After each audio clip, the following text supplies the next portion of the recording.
छत्तीसगढ़ के गोट रुक करेंगे खबरों का। और ये बड़ी खबर रायपुर से है, जहां पर लोकसभा चुनाव प्रबंधन समिति की बैठक खत्म हो गई है।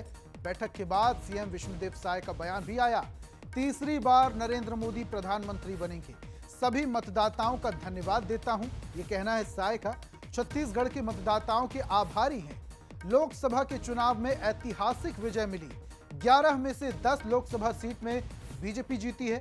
कार्यकर्ताओं ने ऐतिहासिक विजय दिलाई। कार्यकर्ताओं को धन्यवाद देने के लिए बैठक थी।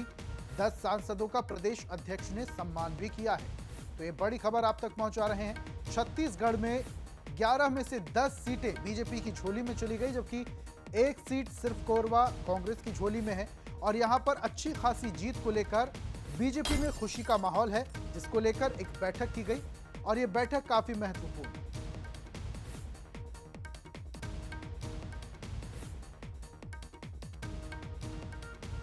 राजनांदगांव में ये जीत जनता की जीत है और मेरे मानपुर मोहल्ला के ऐसे देवतुल्य कार्यकर्ता जो जंगल में रहते हैं, चिल्फी से लेकर के रेंगाखार, सालेवारा, ऐसे सब वनवासी, शहरवासी, मैदानवासी, ये पूरे लोकसभा की जनता की जीत है। और राजनांदगांव ने एक ऐसे छत्तीसगढ़ के पूर्व मुख्यमंत्री जिन्होंने छत्तीसगढ़ को बदनाम किया, जिन्होंने छत्तीसगढ़ को चारागाह बना करके रखा था, चारागाह, और इसके साथ ही साथ जितने भी राज्यसभा के सदस्य बने ये छत्तीसगढ़िया का मात्र बात करते रहे, और बनाने की बारी आई तो उत्तर प्रदेश, बिहार को, तो ये नाम भर के छत्तीसगढ़िया के नाम से धोखा दिया इन्होंने, इसलिए जनता ने उनको प्रतिशत। लेकिन चुनाव प्रचार के दौरान लगातार भूपेश बघेल आपको लेकर भी सवाल खड़े करते नजर आए थे और कहा था कि आप एक्टिव नहीं रहे और जिसका नतीजा होगा कि आप वहां से चुनाव हारेंगे, लेकिन वो खुद हार गए चुनाव।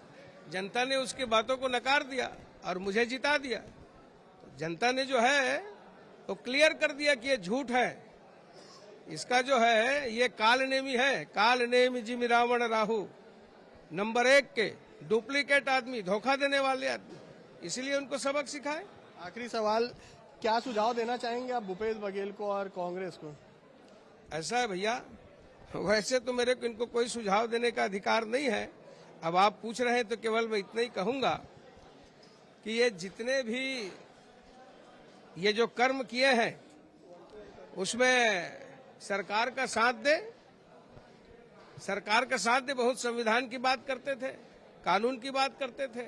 इनके और जो बचे खुचे हैं उसको अंदर करवाने का काम करे, जाके सबका नाम बता दे और जो डायरी है उसको दिखा दे।